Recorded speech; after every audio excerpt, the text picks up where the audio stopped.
남아프리카 공화국 케이프타운 해외 이민 장기 체류 가이드입니다. 현실적으로 도움이 되는 체크포인트 무브피스코입니다. 오늘은 남아프리카 공화국 케이프타운으로의 해외 이민과 장기 체류 이야기를 해보겠습니다. 케이프타운은 흔히 아프리카의 유럽이라고 불립니다. 아름다운 자연환경, 합리적인 생활비, 다문화가 어우러진 글로벌 도시이죠. 먼저 항공편부터 살펴볼까요? 한국에서 케이프타운으로 가는 직항은 없습니다. 인천에서 출발해 두바이나 도하를 경유해야 하는데 보통 17시간에서 20시간 정도 소요됩니다.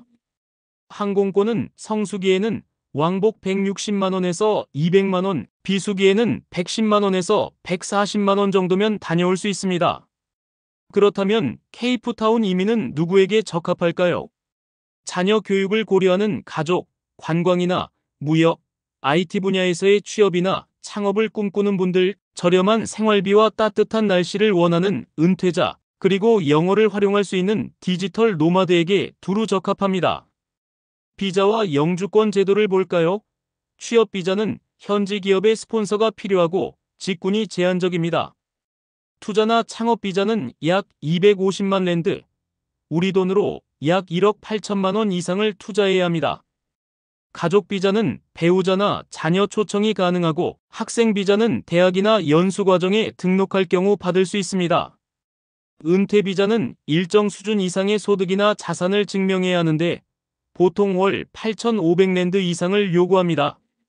그리고 최근에는 디지털 노마드 비자가 시범적으로 도입되어 원격 근로자가 1년간 체류할 수 있게 되었습니다. 영주권은 취업이나 투자 비자를 5년 이상 유지하면 신청할 수 있고 시민권은 영주권 취득 후 5년 이상 거주해야 합니다. 영어는 필수는 아니지만 세금과 소득 요건은 충족해야 하죠. 장점이라면 유럽에 비해 투자나 은퇴 기준이 저렴하다는 점, 단점은 행정 처리, 지연과 치안 불안, 그리고 직업군이 제한적이라는 점입니다. 그렇다면 일자리와 소득은 어떨까요? 관광업, 무역, IT 아웃소싱, 헬스케어와 교육 분야가 유망합니다. 하지만 외국인에게는 전문직이나 희소 직종 위주로 기회가 있고 영어는 필수이며 아프리칸서나 줄루어까지 알면 더 유리합니다.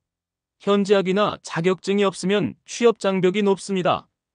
급여를 보면 최저임금은 시간당 약 25랜드, 한 달로 치면 50만원에서 60만원 수준입니다. 평균 월급은 약 180만원에서 250만원 정도이고 외국인 전문직은 월 300만원 이상도 가능합니다. 외국인 고용은 제한적이지만 다국적 기업이나 스타트업은 개방적인 편입니다. 생활비와 주거를 보겠습니다.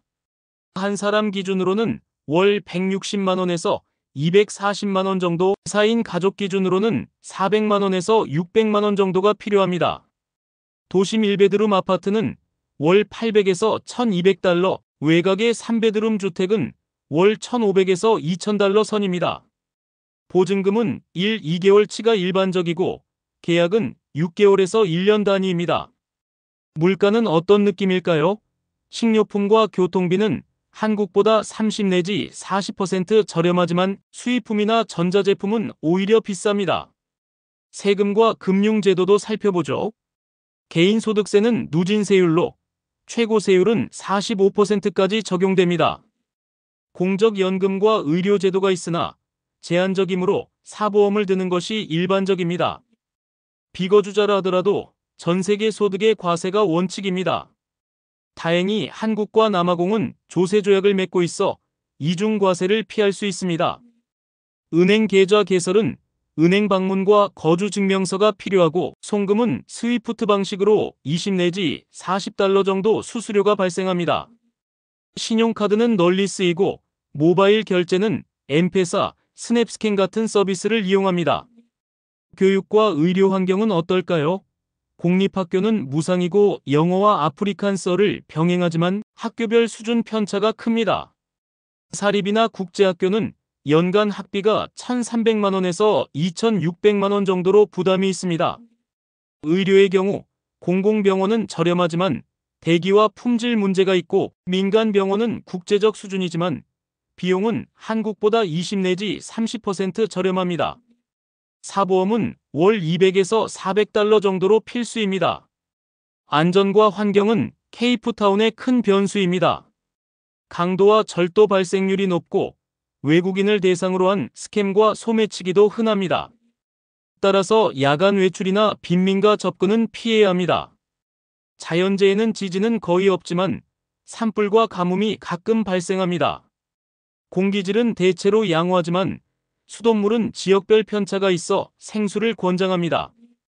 언어와 문화도 짚어볼까요? 공식 언어만 11개이지만 영어 사용률이 높아 일상생활에 큰 어려움은 없습니다. 한국인 커뮤니티는 소규모이지만 한인회와 일부 한국 식당, 마트가 있습니다. 문화는 다인종 다문화 사회라 외국인 친화적이지만 인종 문제에 민감할 수 있다는 점은 주의해야 합니다. 인프라와 이동성은 어떨까요? 인터넷은 광 케이블과 모바일 데이터가 보급되어 있고 평균 속도는 40에서 70메가 정도입니다. 원격 업무도 가능하지만 전력난으로 정전이 자주 있어 보조 전원 장치가 필요합니다. 대중교통은 미니버스나 택시, 우버 위주라서 자가용을 소유하는 게 사실상 필수입니다. 한국 왕복은 직항이 없어 중동 경유가 필요하고 시차는 약 7시간입니다. 부동산과 투자, 사업 환경을 보면 외국인도 부동산을 취득할 수 있고 다만 대출은 현지 거주자에게만 허용됩니다. 법인 설립은 약 2 내지 3주, 비용은 $1,000 내외로 비교적 간단합니다. 규제는 다소 복잡하지만 무역과 관광, IT 분야는 기회가 있습니다. 케이프타운은 아프리카 스타트업의 허브 중 하나로 엑셀러레이터와 정부 지원이 활발합니다. 실제 이민 생활 사례를 들어볼까요? 한 가족은 자녀 교육을 위해 국제학교를 선택해 만족했지만 학비 부담이 컸고 치안 문제 때문에 주거지를 정할 때 매우 신중해야 했습니다. 한 은퇴 부부는 저렴한 생활비와 따뜻한 날씨에 만족했지만 의료 접근성을 위해 매달 수십만 원을 사보험에 써야 했습니다. 30대 IT 전문가는 현지 스타트업 취업에 성공했지만 잦은 정전과 치안 문제로 생활 불편을 크게 체감했습니다. 실패 사례도 있습니다. 언어와 자격증 인정 문제로 전문직 진출이 어려웠고 치안 불안 때문에 생활 반경이 제한되었으며 행정 처리 지연으로 비자 갱신에 큰 스트레스를 받기도 했습니다. 마지막으로 무부피 점수로 정리해 보겠습니다. 비자와 영주권은 25점 만점에 18점, 절차는 있지만 지연과 제한이 있습니다. 일자리와 소득은 20점 만점에 12점, 전문직에 한정되고 급여는 중간 수준입니다. 생활비와 주거는 15점 만점에 13점, 생활비는 저렴하고 주거도 안정적입니다.